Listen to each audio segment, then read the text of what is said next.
Hey everyone, welcome back to our Making the Cut series. Appreciate you taking some time to sit down with us and spend a little bit of time talking through the revenue cycle portion of Cutover and Go Live. This is a series that we're doing to really just go through the main areas of Cutover and Go Live and talking through some of the important considerations that you need to make and especially diving into some of the specific experience that some of our consultants have had over time to help provide you with some of that background and knowledge that can be important. Also very interested in hearing your feedback as well. So any additional ideas that you have of things that we can make sure that we cover or just kind of adding your commentary to these posts is very important and certainly information that we appreciate seeing. So again, I'm Josh Kalscheur. I'm one of the practice directors here in the corporate office.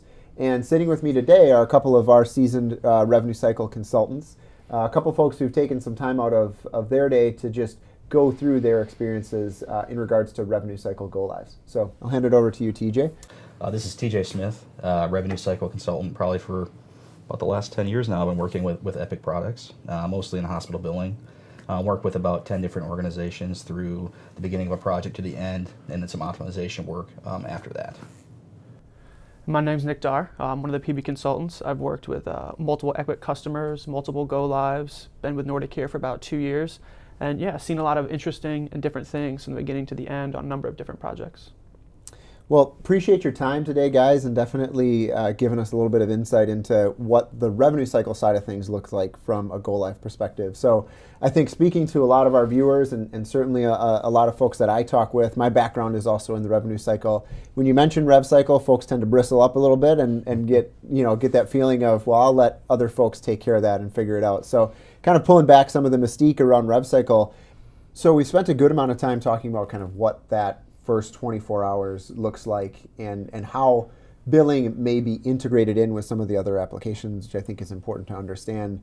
Though, as we've touched on already, I mean, the meat of a revenue cycle cutover is in certainly the weeks and months to follow when that actual go live event occurs. So let's kind of step through that here over these next few questions. I'd like to start with that first week.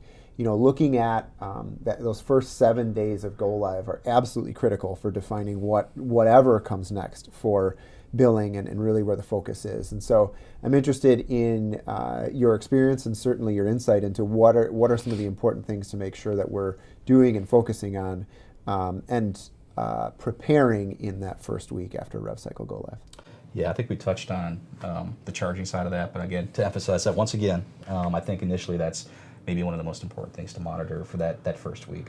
So, I mean, some of the things I've seen successful is, at least for that first week, having some meetings with the financial folks that are used to reviewing charge information to identify the source of issues. So I think in that first week, having some kind of integrated meeting with finance and potentially clinical representation and department representation to go over what does the revenue look like is important.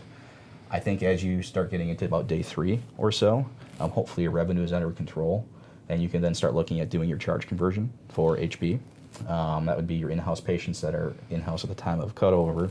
You're actually going to be taking all their charges and loading them in the system. Typically there's a balancing process and some interface involvement in that, so it's not necessarily just a push-button type procedure. Mm-hmm. So about day maybe 3, 4, 5, you would be performing those actions. And then right at about day 4 or 5, depending on what your min days are, you're going to start wanting to look to actually bill accounts and potentially get claims out. So you're going to start looking at your edits that you hit in Epic, your DMBs, your stop bills, your claim edits, and as well as how is coding doing? Are they able to code the accounts that come to them?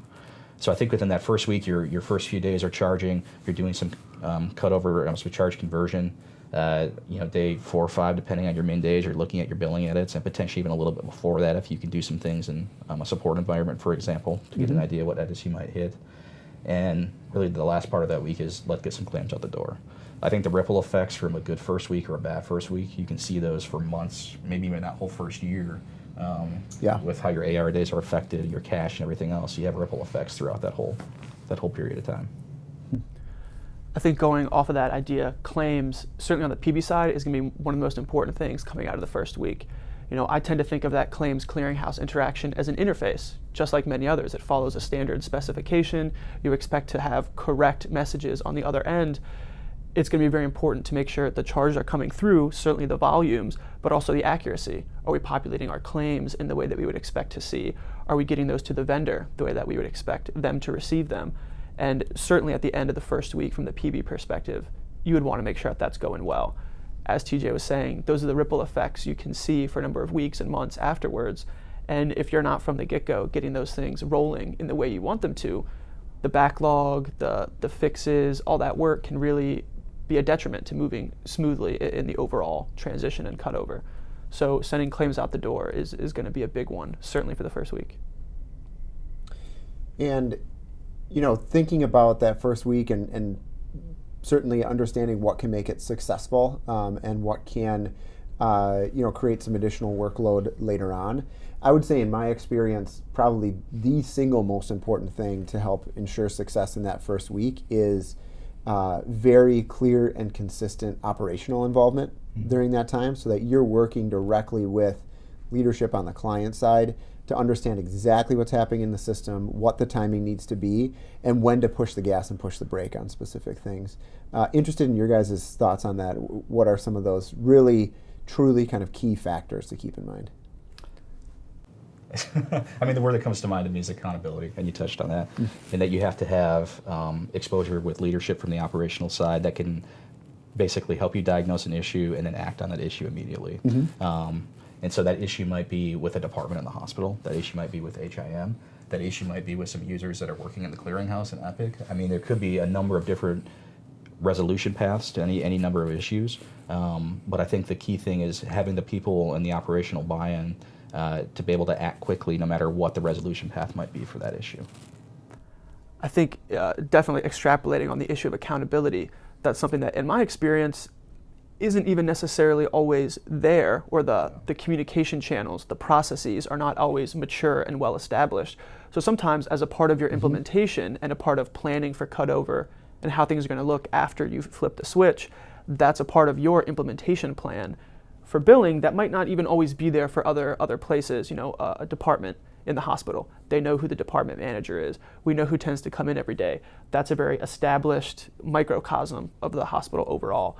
But on the outpatient side, I could be several states away. Who do I tend to report to that's part of the more management structure?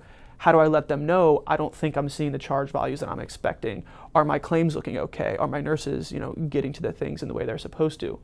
Establishing those plans, establishing those touch bases, who owns what, accountability, getting to that far in advance is going to absolutely help you when you're trying to go live and trying to monitor the system. And having those scheduled touch bases is such a key part of that.